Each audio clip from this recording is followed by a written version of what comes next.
You have found Authentic Business Adventures, the business program that brings you the struggles, stories, and the triumphant successes of business owners across the land.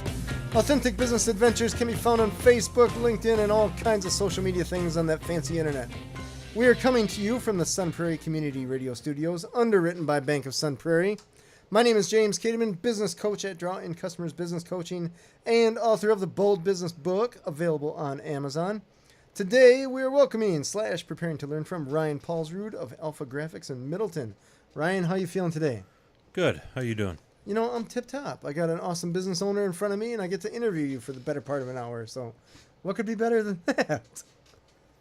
So I tell you what, Ryan, I met you, I don't know, the better part of a decade ago, maybe? Yeah, I was trying to connect the dots there, too. Yeah. It's been a long time. It's been a long time. And you bought AlphaGraphics. How long ago has it been? 2.5 years. All right. That's awesome. So tell me, let's start out with the transition of you deciding to go from employee of essentially an unrelated company to buying AlphaGraphics. Well, so I'd worked for a company in a completely unrelated field for the better part of 18 and a half years to be exact. Wow. Started looking, it's like, well, either work there forever. Sure. Retire from there. Really wasn't any more opportunity for growth. It was a privately held company. Sure. The owner had decided that it was as big as it needed to be and said, hey, okay, hit the brakes, just sit back and coast for a while, which sure.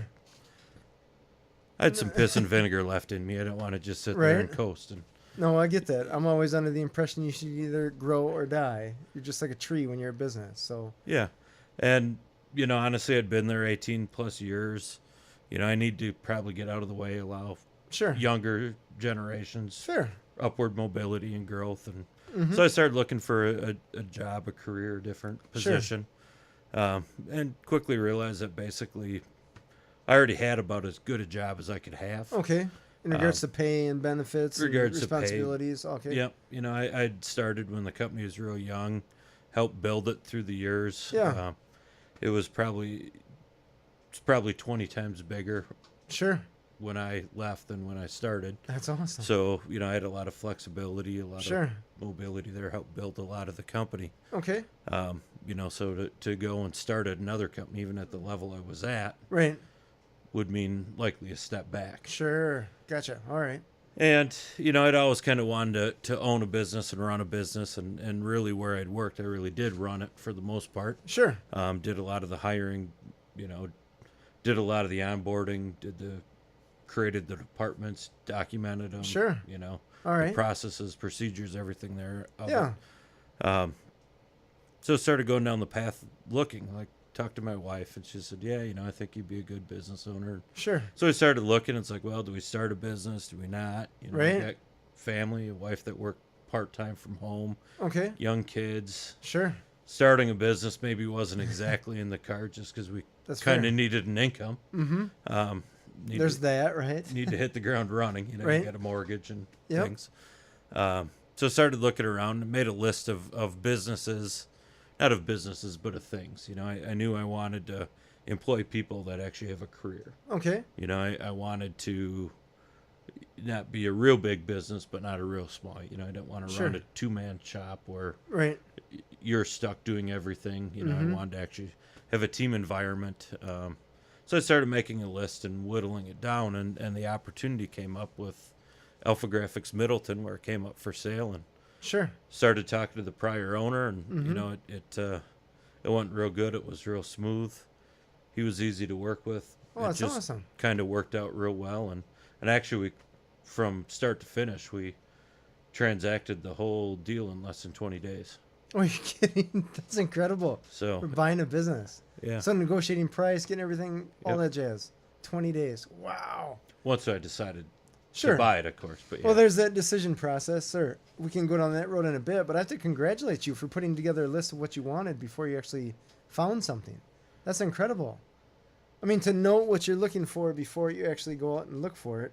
Well, I had a very unique perspective. So in my former life, I was technically by education, electrical engineering, computer science. Okay. And I always say I was in engineering, but now when I look back on it, operations and sales, if you will, technical sales. Sure. One disadvantage too, where I used to work, was I traveled a lot. Okay. There were months where I was gone almost always. Oh. So that's no good. Partly I was looking to get rid of that. Sure. You know, and I could have maybe finagled the deal. Sure. But so part of that experience let me see into a lot of other people's businesses. So that company in particular dealt with a lot of franchisees in particular. Sure. A lot of small business owners, a lot of different types of business, from full spectrum of industry. And I dealt a lot with them and figuring out how our product fit in with them to save them money, etc. Right.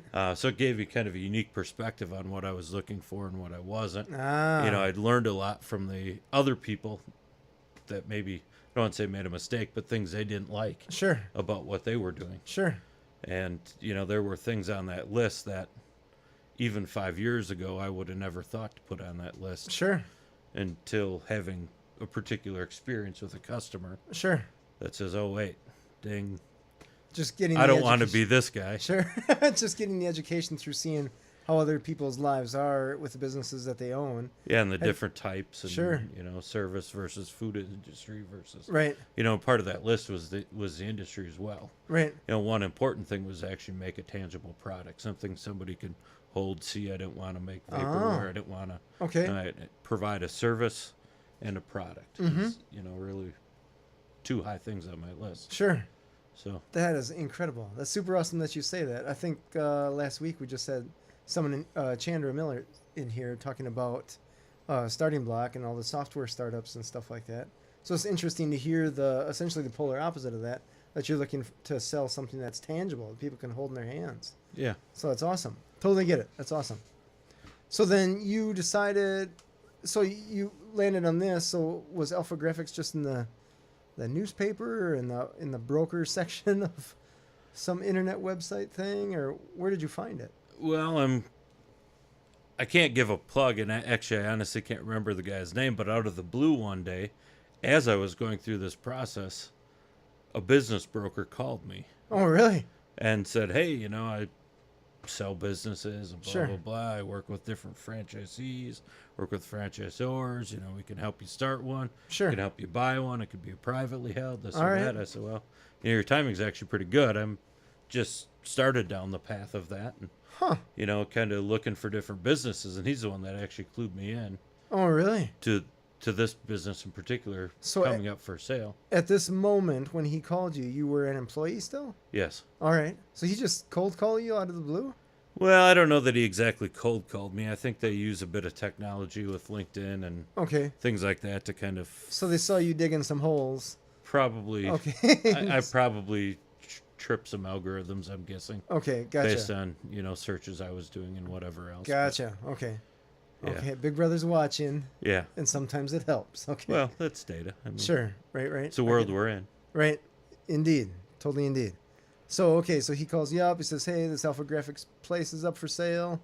So then do you make a call? Does he arrange a meeting?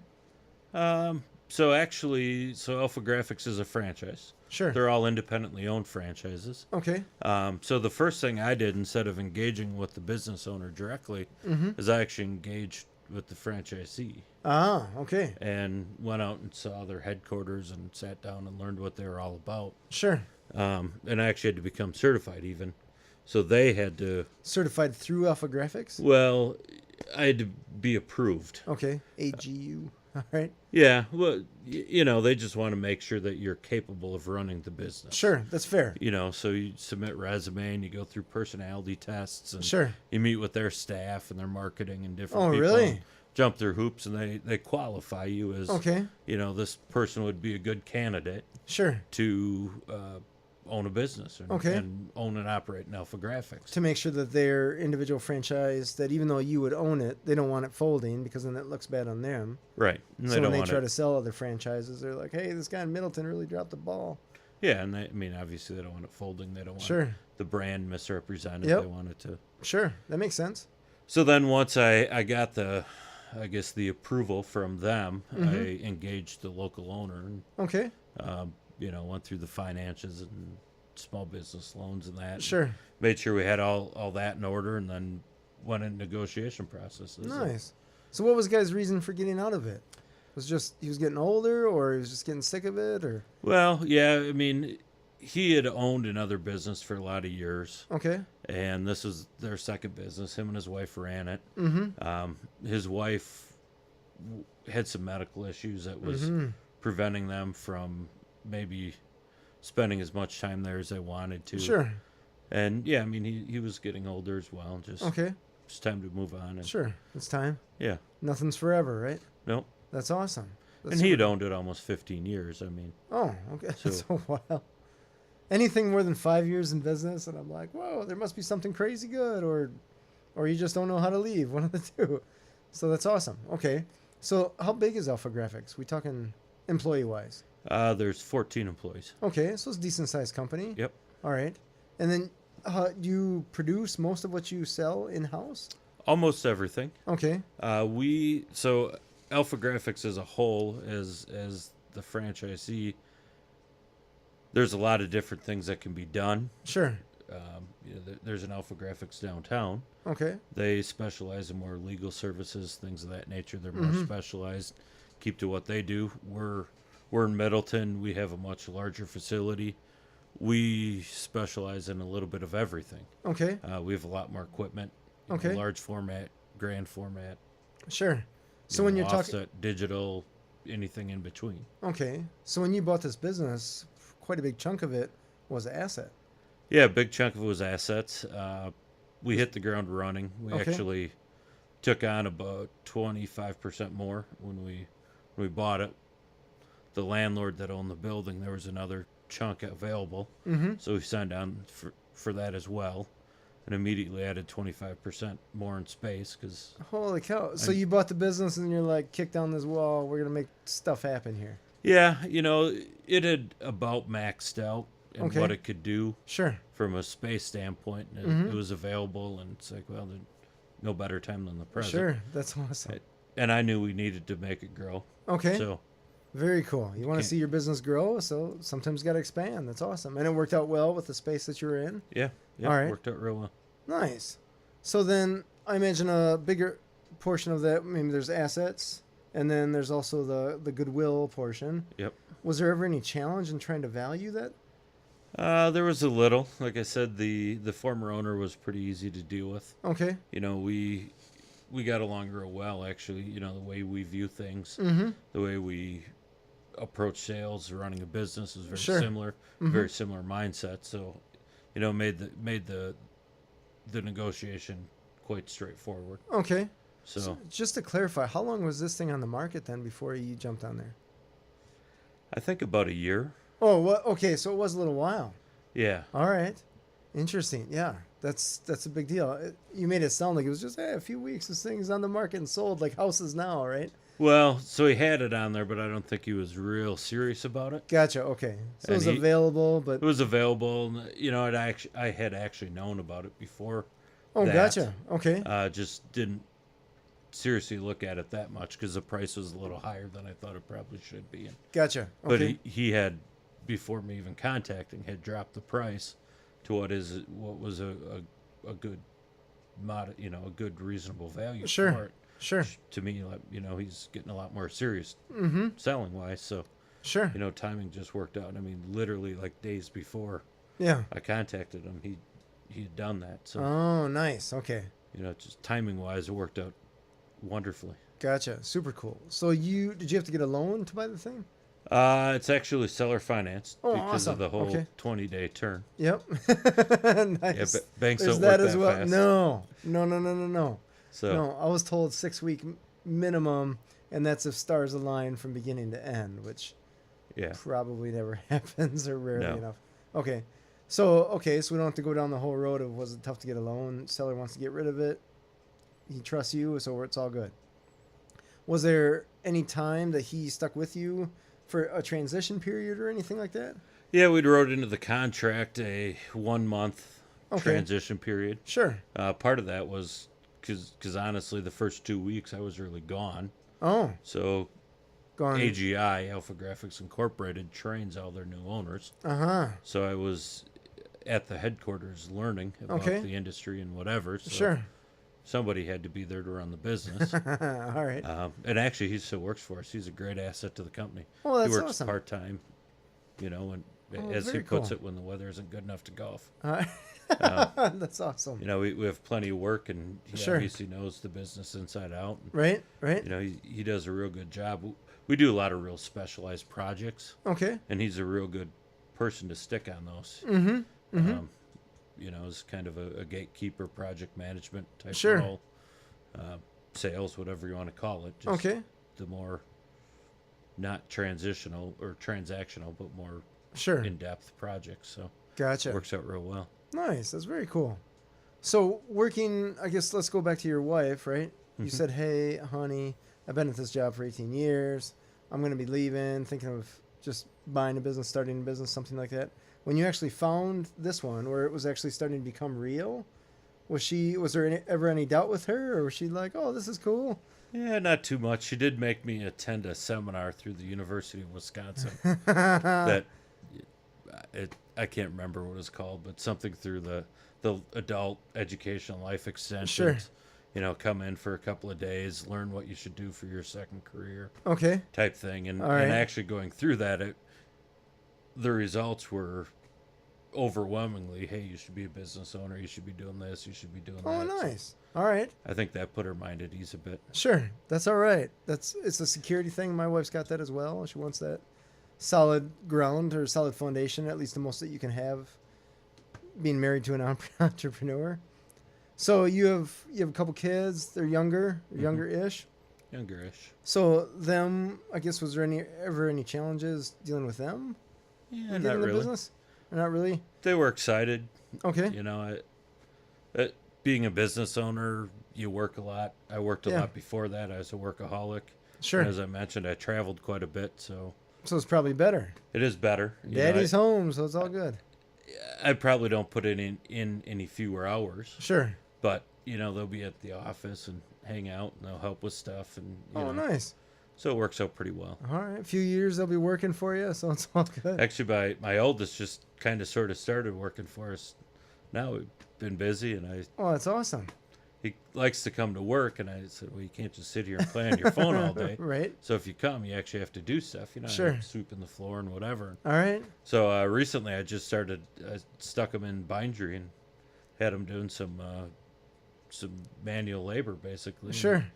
And he's been doing a real good job. Hey, man, that's how they learn. More kids need that, so I totally get it. That's awesome. So what has been your favorite part so far about owning the business? Well, I don't know. So everyone's like, oh, I'm sure it was a big shock, a big surprise. And, to me, it really wasn't. Was not. Like I said, I had really done most of the responsibilities of being a business owner for years. It wasn't my money, but at the end of the day, it still dramatically affected my paycheck. Certainly. My pay reflected on how the business went. Sure. Yep. So it was kind of sort of my money. Right. If it tanked, I wasn't personally affected, but right. I also went to had a job. So, right. It goes through some filters before it gets to the employees, but in the end, the employees are the business, what it comes down to. Yeah. So, as far as what's enjoyable or not, part of the process of deciding the business I wanted. So looking back, I took a step back and said, what do I really like and want to do? Mm-hmm. And one of my favorite jobs ever, people think I'm nuts when I tell them this, but it was being a customer service rep or technical sales, and it was all phone-based service, right? Okay. Like, it can be really frustrating when you do it, but it was such a rewarding job. Somebody calls with a problem, you dig in, you fix it, things are going poorly, whatever. Mm-hmm. You get the problem fixed, you hang up the phone, they're happy, everyone's happy. Sure. There's no problems until the phone rings again. All right. It happened all the time, but sure. Still, so customer satisfaction, customer service is very important to me, and something I've gotten a lot of satisfaction out of. Sure. Is just providing good customer service. So, okay. This type of business in particular allows me to do that, make a tangible product. Mm-hmm. You know, what we do tends to be much more personal Mm-hmm. than a lot of other businesses. Sure. You know, we're dealing with small business owners, marketing managers, sales directors. Mm-hmm. We're representing their brand. Mm-hmm. We're the outward appearance of their business. Yeah, whatever's visible or tangible with their logo on it that the world is seeing, that's Right. you guys creating that essentially, right? That's right. And to a lot of people, it's very personal. Sure. You know, the print and marketing and large format is a very personal decision. It isn't just a business transaction. No, I know what you mean. I know when with either of my businesses, when we sponsored stuff, and you see that you emailed the logo to whatever intern or lackey that they have putting the stuff together, and you see your logo squished or stretched in one way or another, because they don't know graphic design, they got to make it fit. So they just, hey man, we can click on this box and just make it fit. Yeah. Like, you know what we had to do to design that logo? How much money and time we have in that thing? And you're squishing it. We actually paid you to harm the value of the way our business looks to people, right? And most of the time, they don't get it. The people that you're talking to don't get it because they just gave that job for this to someone that doesn't know.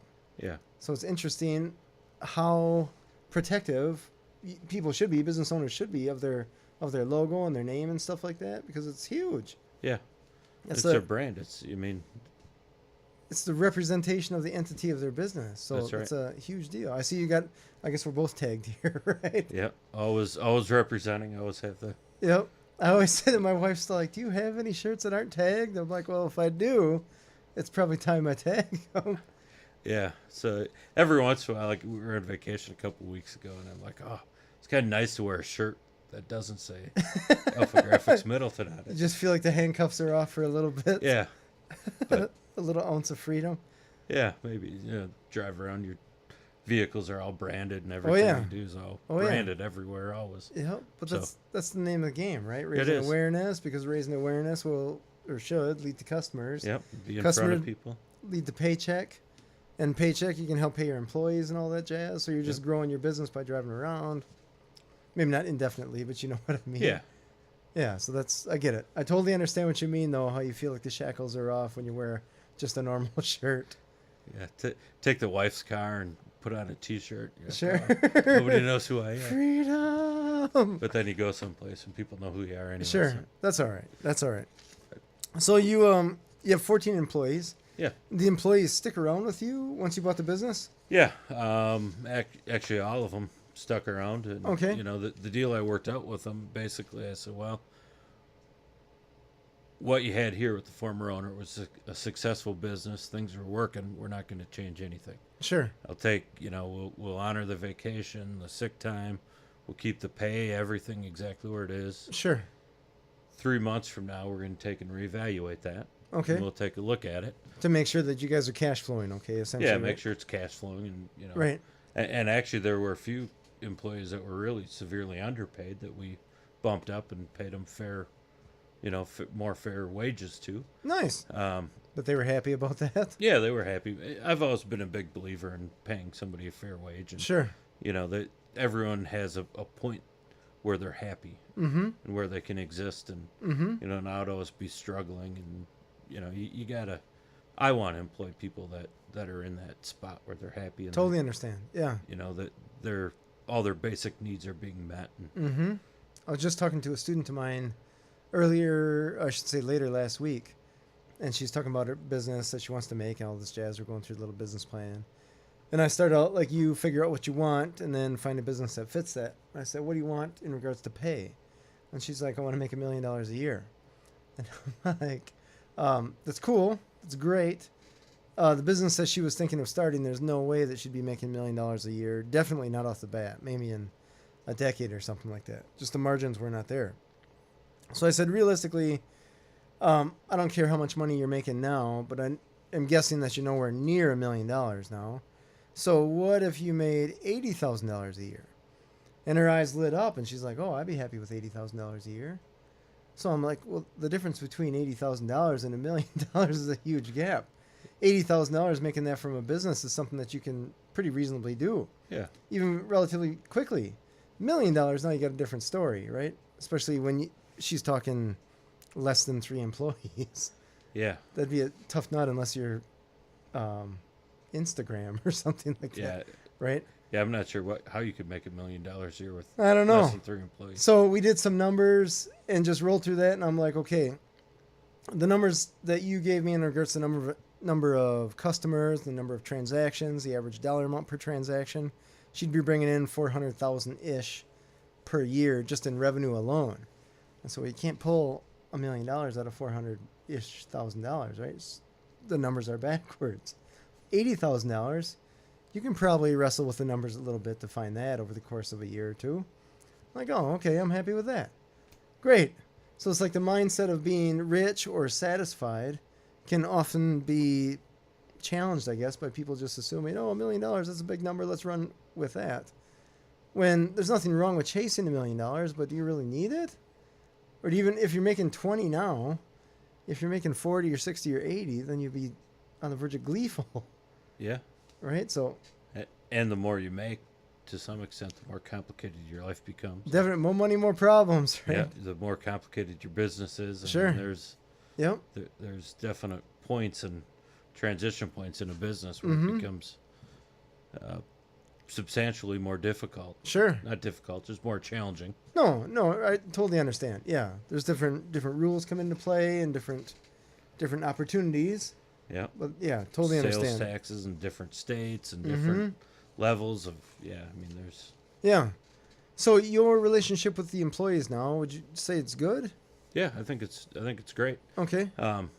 We've added employees. Yeah, there were 9 employees when we bought it, so we've. Oh, so you guys added 50%. Yeah, just about. All right. We've grown quite a bit. Okay. Put about 25% on it the first year. Wow, that's about awesome. 15% last year, and on target for hopefully another 15% this year. Really? That's incredible. So does the old business owner, is he cool with that, or does he care? Or? No, he's happy. Well, it's seller finance. Sure. So, it makes him happy to see those financial statements. But right. Part of that is he was a cash buyer of the business. Yeah. I have a finance buyer. Sure. I need to make more. Right. Just how it goes. Right. I have a family. I have more expenses than he had. Yep. I need to make more money to make that a go. Sure. And he was the first one to say, hey, we're letting opportunity go. Gotcha. We don't have time to run it down. We don't have the energy to chase it down. Right. And he was right. I mean, they were letting people come knocking, and he just didn't answer. Sure. So. Oh, not at all. Yeah. That's so interesting. I see that so commonly. So obviously the first thing we did is just start capitalizing on that. Right. So. Yeah, I always joke with people before I actually had my coaching business. Well, I guess even now that I have it, with calls on call, I used to joke, like, you want to grow your business, answer your phone. And if somebody calls you, even if you don't answer your phone, but you got a message, return the call. Yeah. Like, it's magic what that'll do for your business, right? Follow up on everybody that comes looking to you. Right. Because they came to you to buy something. It's amazing to me how many businesses just fail at that, just outright fail. And they say they're too busy or excuse. But realistically, what are you in business for if it's not to serve the customers that you're working with? Yeah. Like, it blows my mind. It's crazy. So it's good to hear you say that. It's just take care of business that way. Yep. So the business is a little unique. It was really formed by 3 other businesses that were bought. Oh. There was an offset commercial printer. Okay. More like a quick copy type place. And then a sign shop that were molded together. Okay. And the former owner had bought those and wrapped them together. Sure. And they were still kind of sort of run as the print, not so much, but the large format and the print were kind of 2 different entities. Okay. We had a file server with separate files. And so the first thing I did is throw them all together. I said, well, customer A is customer A. They're now the same customer. Sure. And it was amazing to me the number of people that bought just one thing from us. I'm like, we have these 15 to 20 solid services we offer. Sure. That in theory every business is buying. Right. And we're providing 1 or 2 to all these customers. Sure. Well, they're buying the rest of these from somebody else. Sure. So in theory, we're doing a good job because they keep buying from us, right? Right. So why aren't we selling the rest of these to it? So that's one big emphasis we've made is to make our customers aware, hey, we do this, we do that. I see you have this big fancy sign. Are you aware that we do that? Sure. And most people weren't. They had no idea. Huh. So a lot of that we're actually doing through social media. Okay. And, not in your face outside salesman knocking on doors. Right. Just kind of constant marketing and sure. Pictures and community involvement of different things we've done and highlighting projects to show what we can do. Gotcha. And it's worked out real well. Sure. So that's awesome. Which is almost all of our growth has come exclusively from that, actually. From clients that were existing before and just Right. hadn't bought the whole pool kind of thing. Right. Oh, that's awesome. All right. So speaking of marketing, what do you guys use for marketing, or how do you typically go about advertising? Well, so I'm not a salesperson. Okay. I'm a tech operations. Sure. That's just who I am. Sure. I'm a relationship seller. We're involved in the community. We're involved in the Chamber of Commerce. Mm-hmm. We're involved with multiple charities. Mm-hmm. I personally, like I'd mentioned before, I think the business we're in, the industry we're in, is pretty personal. Sure. So to me, to hire a salesperson to go knock on a door and say, "Hey, we want your business," Right. I don't think that really works. Gotcha. Okay. Because I don't think people just jump ship because someone comes knocking. Right. I think there's a reason, there's causation, there's something Mm-hmm. that pushes them. Okay. Whether they see something we do that their current provider doesn't do. Sure. Maybe there's an error, maybe there's a mistake, who knows? Mm-hmm. But just cold calling in general, Mm-hmm. in our industry in particular, not in all industries, but I don't think really works that well. So Sure. we've kind of taken a different approach of just kind of always being there. Okay. We're there. We're on social media. We're sponsoring events. Sure. We're at the golf outings. We're everywhere, just in front of people, not in your face, but just a subtle, constant reminder. Okay. So that when the time is right, Sure. hopefully we're top of mind. They take the action to contact you, essentially. Right. Okay. Yep. So you're building awareness so that, one, they're aware of you, the potential customers, and then two, letting them know what you do, and then leaving the ball in their court to actually make the call or send the email, whatever. Yeah. And there's a handful of what I'd call customers that I think we should be doing business with. Sure. That we have a quarterly marketing campaign where we'll mail them samples, whatever it Sure. happens to be, whatever we're doing. Mm-hmm. I have the same. It's actually 15 customers that Okay. I put on my list that very well qualified as I see real good fits for us and them, Gotcha. and would be very beneficial to one another. Okay. And we do a little bit of marketing to them. Okay. Not to the point where we're annoying and bothering Sure. them continually, but Right. we drop a sample. Hey, did you know we can do this? Or drop Mhm. this there every once in a while. Mhm. At them, and that's about the extent of it. Gotcha. A lot online, obviously, social media, Sure. website, that kind of stuff, digital marketing, I guess. Okay. A little bit of print, mailings, things like that, but just really to those Sure. 15 or 20 customers. Okay.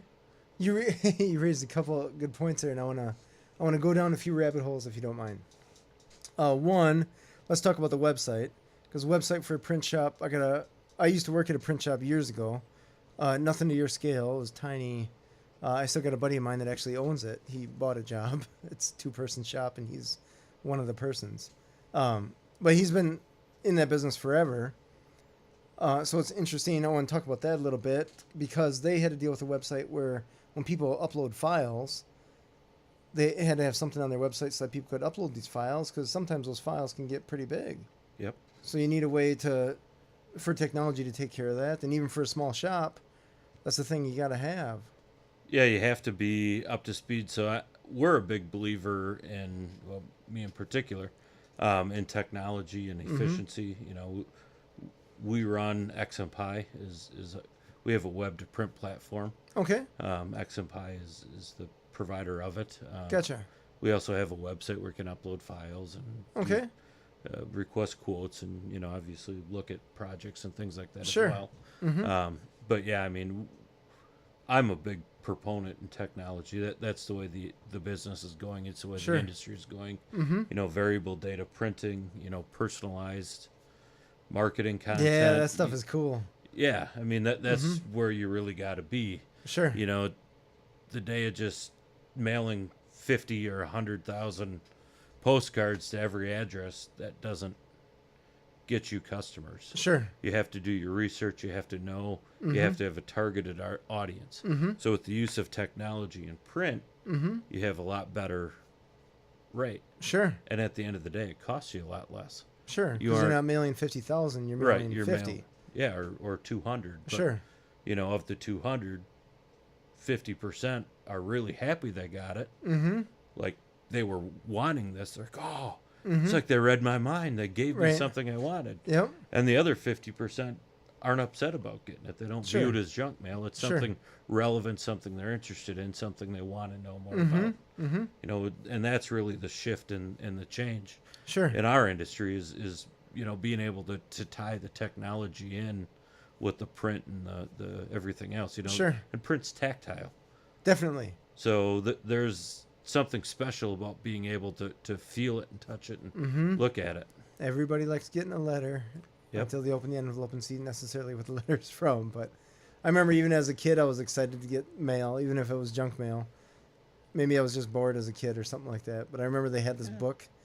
It's something about 50 free things or something like that. So you could mail into like Volkswagen to get little stickers and stuff like that. Yeah. And I'd get so excited, but then you end up on every mailing list in the world. Yeah. And you start out with a couple stickers, and then you end up with more mail than your parents of just junk. Yeah. Like, how much money are people spending trying to get in touch with a 12-year-old kid?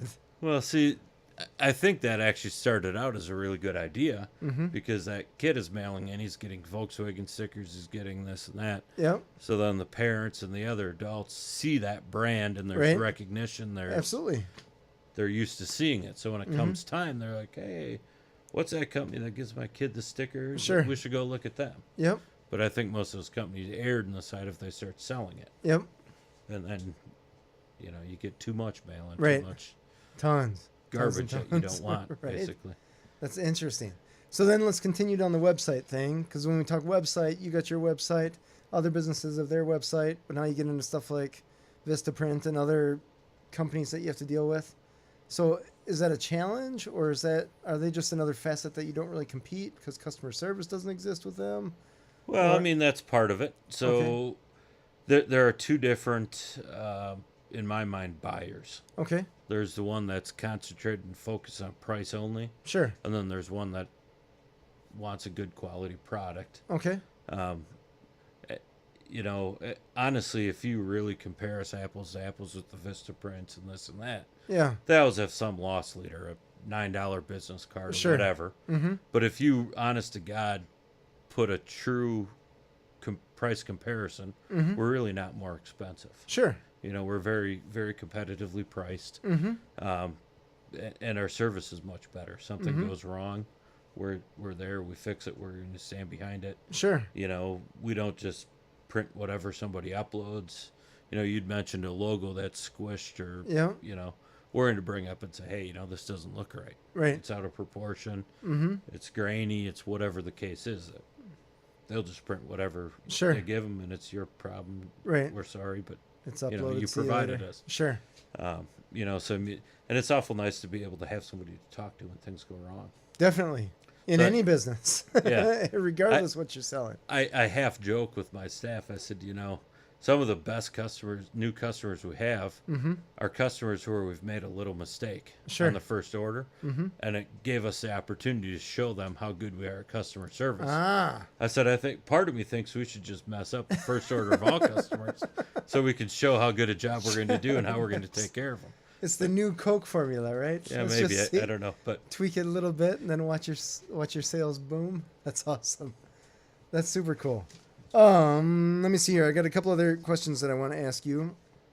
Oh my gosh, we were going down the road and I got sidetracked on the website thing and I forgot, but we'll come back to that later. Speaking of customer service, do you have a favorite customer story? You have the good or bad. Safe place here. I'll have to think about it. Okay, that's fair. There's a number of them, actually. I just don't know which one. Sure. So circle back. I'll come up with a... Fair. Can you tell me about the relationship that you have with some of your local competitors? I think we have a good relationship. So, I mean, in all honesty, the market we're in isn't oversaturated. There's, I think it's very healthy. There isn't too many, and there aren't not enough. Okay. I think there's enough business to go around where nobody has to be ruthless or trying to steal customers or bad mouthing or any of that. Right. I think there's enough business to go around, and everything is kind of specialized nowadays. You know, business card is a business card, but not really. You got suede finishes, you've spot UV, you've all kinds of stuff, and everyone's kind of got their niche and what they do. Yeah. We are fortunate enough to be able to do almost all of it. There are a few others around the area that can do almost all of it. Sure. But most have their niche and they stick to it, and it is what it is. It works out well, and we all merge and blend very well. There's always competition out there. Sure. I believe we're always going to win in customer service. We're always going to win in quality. We produce a good quality product. It always will be. If you're not happy, we're going to make it right. Sure. We take care of our customers. We truly partner with our customers. Yeah, that's awesome. And actually find. So the other thing that we do that a lot of people don't, I think, is we take the time to really find solutions. So we solve a lot of problems for customers. People are like, oh, you just do print, you do marketing. What problems are there? Well, there's a lot of problems. One big problem is inconsistent colors. Oh, sure. If you have a bold red or a royal blue or a light purple, every time that's printed, it's a different color. You print a folder and a business card and 5 spec sheets, you go to a trade show, you stick them all together and hand them out, and they're all a different color purple. You got a small rainbow of blues there. Yeah, I mean, that's, we can help people fix that. We can help get their files set up so that they print the same always. And part of that is type of paper, being knowledgeable on the paper it's being printed on, whether it's coated, uncoated, matte coated. There's a plethora of options, and there's a lot of equipment. In the age of digital, it's all technology. Every digital press is going to print that blue different. So we take and put a lot of pride in quality. So we calibrate. We go back to a base level between every job, so we know where we're at color-wise, and that if we're trying to match a PMS color like you would in the offset press days, and we're printing it on digital, we know where that color is at and how to get to it. Sure. Where a lot of people just say, it is what it is, we run it. It's bluish, it's good. Oh. And I shouldn't say a lot of people, but we get a number of customers that come and their biggest complaint is, hey, every time it was printed, it's a different color. I used to work, I think we met when I was fixing printers. Yeah, that's right. Yeah, back in the day. And I can remember I would have clients that were graphic designers that I would get those clients because the other companies that were fixing printers would not want to deal with those graphic designers. Because those graphic designers would get up the little eyepiece, what do they call it? The loop? The loop, yeah. Yeah, loop, looking down there. And this guy, this technician calls me up and he's like, dude, this lady is psycho. She's got her light table. She's got 5 prints there and she's looking just eagle eyes. He's like, I can't tell the difference. So I would get in there, and because I had a graphic design background, I'm like, oh yeah, I see what you're doing. No problem. We'll figure this out. But it's interesting how, from certain technicians' point of view, they're just like, look, man, it's blue. Just vaguely blue. Yeah. And when you're talking like, that's supposed to be Pantone 524 or something like that. Pantone 524 or whatever it is not vague. It's really specific. People pay hundreds of dollars for the little nuances, color wheel and all that kind of stuff. So I think you got to understand that. And it's a brand. I mean, Coke. Think if people started printing Coke red wrong. Right. And it was maroon or pink. Lawsuits galore. Yeah. I mean, it's important. Yeah. So it got a little shaky when people started using aftermarket ink because then you got way too many variables. Yeah. So you're like, we can only do so much. But yeah, it was interesting how to some people it just was not an issue, but to others where it really mattered, you got to understand that's a problem. Super big deal. Let's go down the road with employees because that's always a fun one. Have you ever had any challenges with the employees or with any employees in the past couple of years? Sure. Or maybe the better question would be, what kind of challenges have you had to deal with? So I mean, in my former life, that's what I call it, my Sure. previous place. I dealt with employees all the time. Okay. Probably over the course of 18 years, hired hundreds and hundreds of employees. Oh, sure.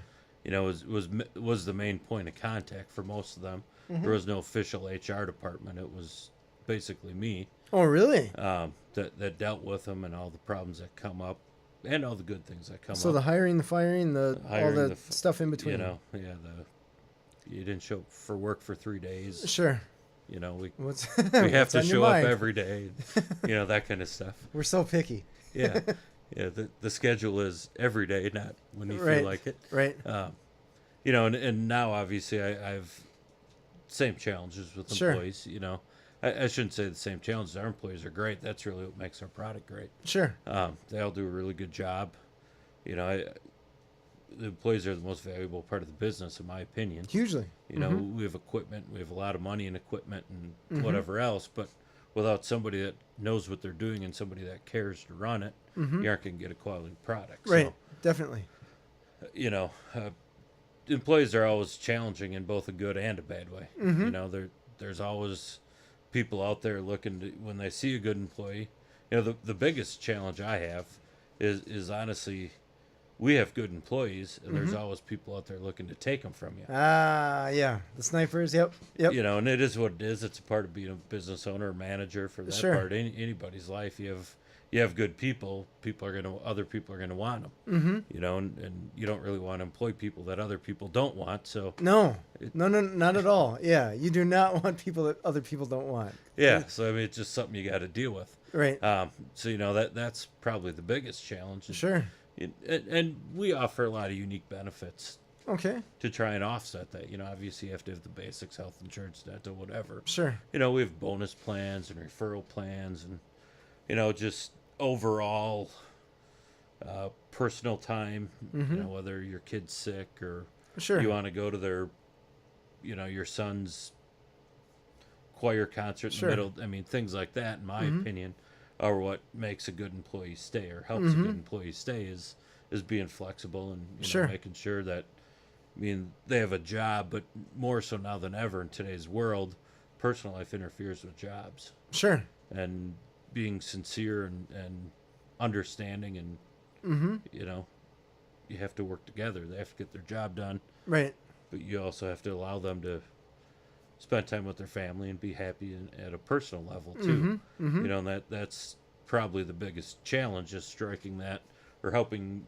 And a lot of times it's just helping your employees understand how to strike that balance to be happy. Some people aren't comfortable. Well, I took an hour off yesterday and I came in a half hour late because I had dropped my kid off at karate or whatever. It's like, that's okay. Right. If you're getting your work done, it's fine. If there's a problem, I'm going to let you know there's a problem. Right. I'm not going to just let it fester. Right. We're very open. We're very upfront. We're very honest. Nice. If there's something you want to do, let me know. We'll figure it out. Sure. For the most part. So if you were to describe the culture of your business in a few words,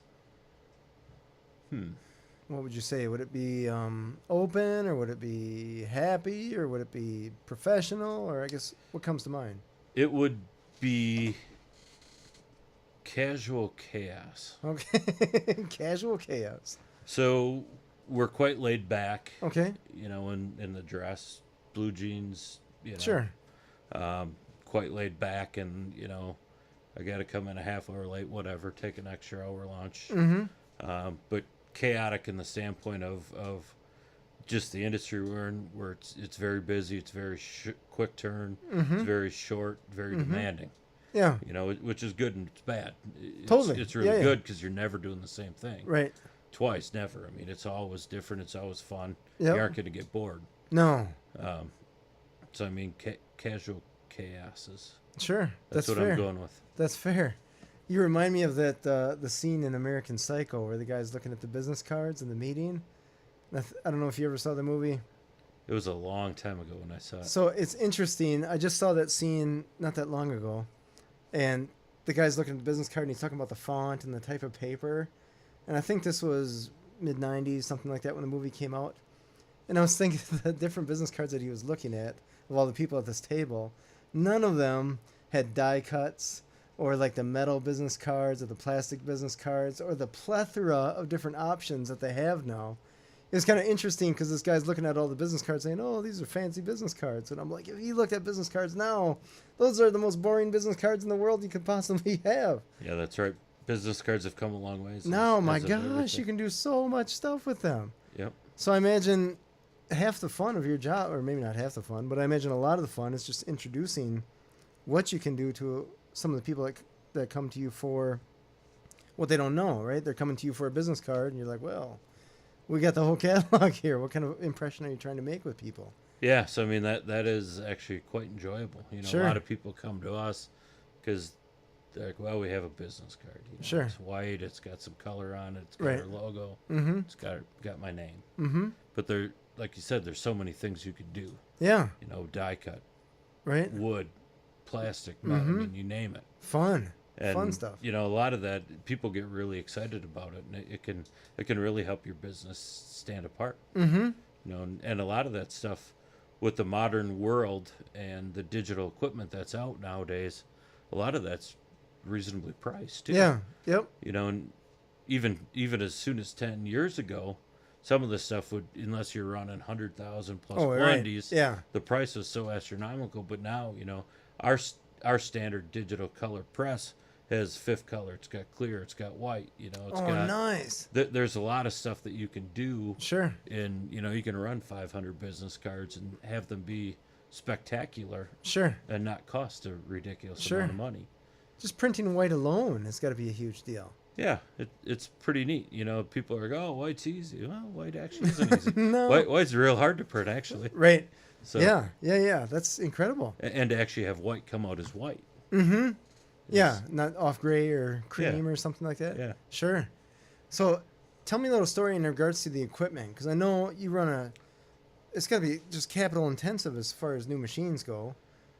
Yeah, so one of the first things we did is we replaced, well, even before that, we added our large format, just because there was a lot of opportunity there. Sure. So we put 2 new people in there.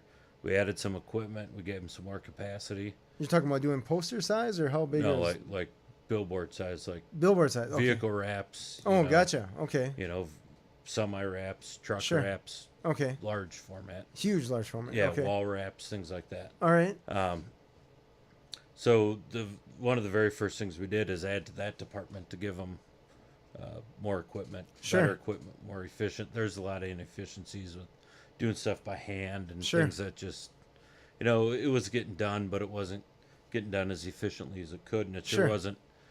sure wasn't at a point where we could add 30% onto it and sustain. Sure. Okay, so you couldn't scale it the way you wanted to? Right. Sure. And then shortly thereafter, we actually replaced both our black and white digital press Okay. and our color digital press.